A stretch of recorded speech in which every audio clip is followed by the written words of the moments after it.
Hi folks, my name is Mahmoudi. I am a researcher and advisor on artificial intelligence and human rights at Amnesty International's Technology and Human Rights Program, also known as Amnesty Tech.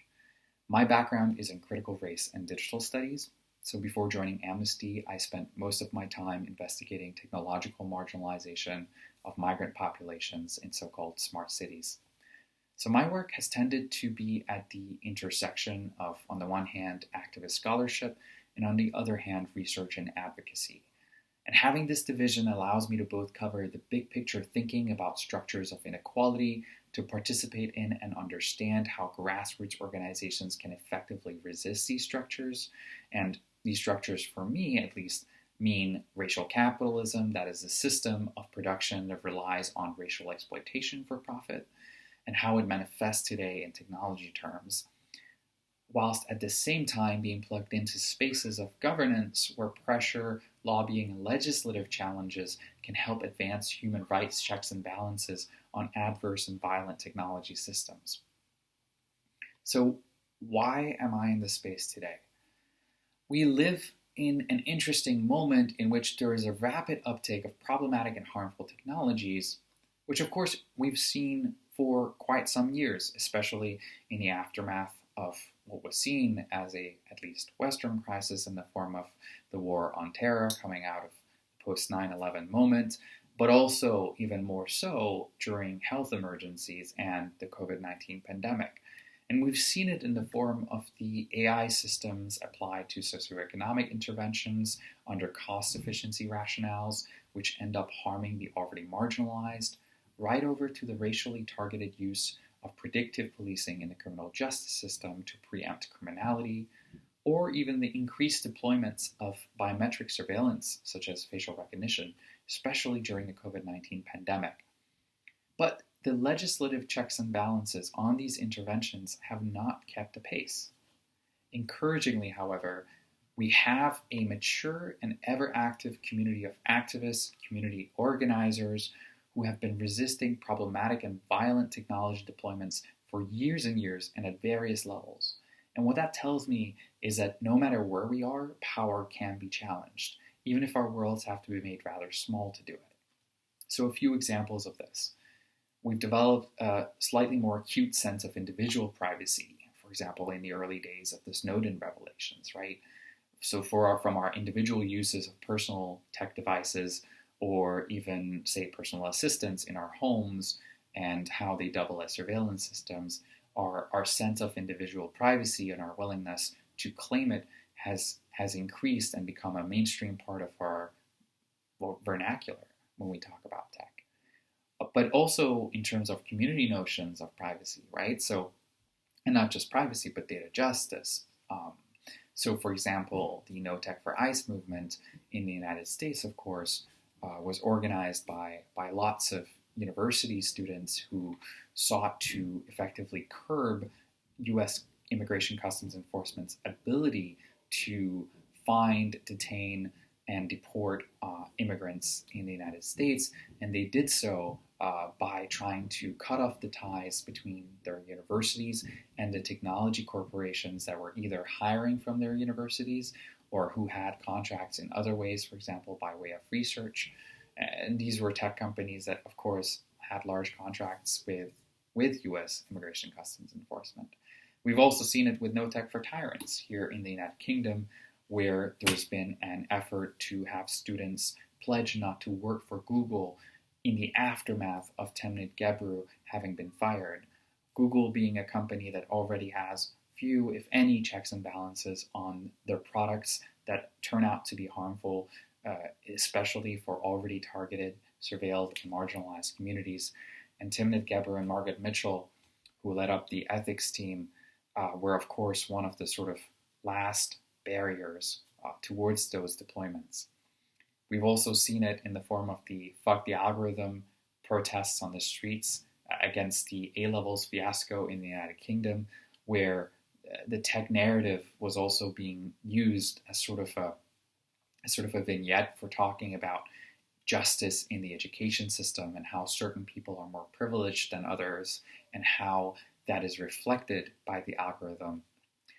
But of course, we've also had larger civil society organizations and human rights organizations building campaigns for changes in national and regional policy to maintain certain liberties like freedom of assembly and expression. For example, the Reclaim Your Face campaign, which was led by a number of different organizations, including EDRI at the EU level, which has sought to instate a ban on remote biometric surveillance technologies.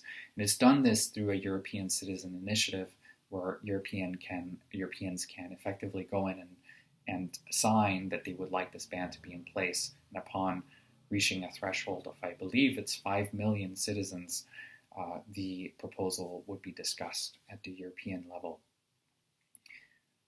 However, as I mentioned before, institutions have fallen woefully short in spite of a lot of this organizing in terms of proposing and setting forward progressive policy. It's been encouraging to see the tremendous amount of counterpower that is being built up from grassroots. And that counterpower, sometimes in the form of shame or outwardly exposing how communities have felt the egregious powers and discriminatory effects of these technologies and using that as a lever to push for change or push for a particular intervention to be challenged or banned. And the key to replicating some of those successes I found is, at least in my opinion, for larger organizations to think about augmenting this crucial work and augmenting the crucial work of affected communities who are best positioned to speak of the particular harms that have come to them as a result of these technology deployments. And then two, to help visibilize power so that it can be challenged. A lot of the times, tech can be a little bit of an ephemeral thing that we're not quite sure where the infrastructure is or how to adequately think about how the inequalities that we often talk about, at least within the tech and data rights sort of bubble, how those inequities are actually felt and can be physically challenged. And that's a hard challenge to bring to a larger audience of people of various experience. And so instead of reinventing and diverging and undercutting the work that organizers have been doing, there's something to be said about how larger organizations such as Amnesty can play a role in making resources available, providing space, and helping facilitate connections towards these existing efforts. So I've tried to do this. I've tried to carry this in my own work on a day-to-day basis. For example, I work on a number of different projects. Chiefly amongst them is leading up the campaign to ban facial recognition, known as Ban the Scan. I also work on things such as exposing the use of predictive policing on minority communities in Scandinavia and the intensified data-driven surveillance of refugees and migrants during the COVID-19 pandemic. I highlight especially the facial recognition campaign not only because remote biometric forms of surveillance have accelerated in deployment and development exponentially over the last years, as mentioned, but also because it has been one of the most challenging campaigns I've worked on to date. So the campaign really emerged against the backdrop on calls to drop the sales, development, and deployment of facial recognition technologies following the murder of George Floyd, with the technology having been seen as rife with racial bias in particular. So you may remember this from the case of Robert Williams, who was a Black Detroiter who was falsely arrested through the use of facial recognition.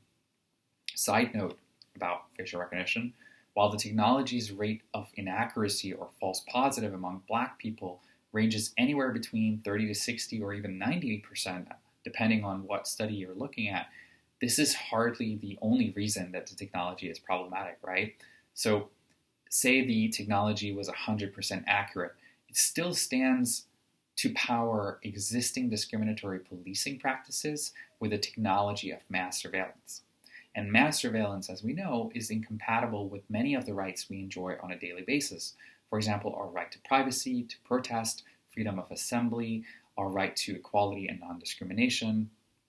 So to really explain how that happens, just super briefly, facial recognition software enables the identification of anyone in footage captured through existing CCTV infrastructure.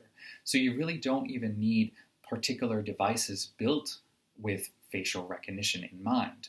it works on existing infrastructure. And so this also includes in this footage individuals without prior cause. In some instances, a warrant isn't even needed to use the software. And what that means is that this can act as sort of a highly dissuasive tactics towards our ability to exercise, especially our right to protest, and make it difficult or risky to peacefully assemble out of fear that one might be persecuted by law enforcement. And of course, we're at different liberties subject to the positionality that we occupy to engage in protests regardless of that risk. But the fact of the matter is that the chilling effect, as we call it, is intensified under the use of facial recognition. In the summer of 2020, a protester with Warriors in the Garden, Derek Ingram, was protesting during a Black Lives Matter protest, was believed to have been harassed and intimidated by the New York Police Department on the back of the use of facial recognition. This is really one of the Amnesty cases that I'm working on, and that really sort of put out the momentum or increased the momentum around facial recognition, around the facial recognition fight in New York in particular. So in collaboration with a dozen local organizations who were working on racial justice and privacy rights, including AI for the People, the Surveillance Technologies Oversight Project, the New York Civil Liberties Union, the Immigrant Defense Project, and others, we developed sort of several prongs to working at a ban. Part of it was, of course, coming out of the DRED case. There had also been another important case in Brownsville, Brooklyn, in which residents of the Atlantic Plaza Towers complex had been fighting their landlord, who had initially proposed to install facial recognition devices in this low-income housing complex. And that, of course, had been met with resistance and had been successfully resisted. And so we also learned from that particular instance of technology activism and brought that into how we thought about this campaign. And part of what the campaign was trying to do, of course, was to some extent to get policymakers to pay attention to the continued controversial usage of facial recognition. And so we developed communication and messaging work, for example, through the production of a short film that was produced in partnership with AI for the People and RADA Film Group. And then, we also got citizens to submit comments rejecting the facial recognition policy of the New York Police Department. This was very, very important in order to make the message clear that this was something that New Yorkers would not stand for. At the same time, however, we also needed a way for communities to be able to find and protect themselves against facial recognitions, whilst also sounding the alarm of how extensive it was, because the latter was also something that we had a very limited overview of. In truth, we had tried as a coalition to send numerous Freedom of Information Law requests to the New York Police Department about the extensiveness of facial recognition for months, but to no avail, and had a very rudimentary understanding of how it was used. We knew how many times roughly it had been reported to have been used following some investigative journalists writing pieces about it, and a few other Freedom of Information Law requests that had been successful. However, we really didn't know, where would it have been more prevalent, what cameras and where exactly were they, where the footage was being parsed through facial recognition software. Was this more prevalent in certain communities than others? Of course, our hypothesis is yes, but really we needed a better way of understanding that. And so together with a team at Amnesty known as Decoders, who had already developed several crowdsourcing platforms to enable Amnesty to work together with supporters on co-creative research, we created a project that aims to allow people to tag the locations of CCTV cameras across all 5 boroughs of New York City. So the way that it works is that we are using Google Street View API to essentially put a person into an intersection in New York City. And we have the coordinates of all 40,000 intersections that exist in the city. And a person will be dropped into this particular 360 view in which they can scan for cameras in the tool. And then they can tag and classify them on that particular street view and help the Ban the Scan Coalition build the most comprehensive map of surveillance cameras in the city. We are, in other words, by tagging and classifying these cameras, helping visibilize power, and in particular, helping visibilize the power that facial recognition potentially has. And the sort of theory of change behind this is very much that if people and their representatives are aware of how widespread facial recognition could be in visual, physical terms, like how much real estate is available to the gaze of law enforcement, how much space do I, as a resident, have to walk about in freely without having my face picked up? It becomes a much more difficult situation to ignore when you're aware and when you can see how ubiquitous it is. So even outside the push for change in legislation, however, this data can help inform where activists need to potentially protect each other further to avoid having their faces picked up. For example, in advance of planning going out for a protest, you may want to consult a map that tells you your face is more likely to be picked up in these locations. And of course, that should not be the case. This should not be a way of dealing with and living with in the everyday the status quo, which is woefully ignored by those who refuse to instate a ban on facial recognition. However, it should still inform a degree of tapering off some of the immediate harms as we work towards a ban on facial recognition technologies. So through this joint effort across many organizations of various sizes and priorities, and through mobilizing people from across the globe and volunteering to tag cameras, because of course, it's not just New Yorkers that are going on this platform, but it is people from all over the world. We're flipping the gaze of surveillance on itself. So we're using the power of the crowd, essentially, to advance human rights research and activism. And as something that, as mentioned before, is often perceived as intangible, AI systems, AI power, tech power, often seems really hard to challenge. But if we can collectively think of ways in which to expose and visualize that power, we can help stop it. So I'm going to stop there. And thank you so much for having me and listening to me. And I look forward to engaging with you all more along this journey.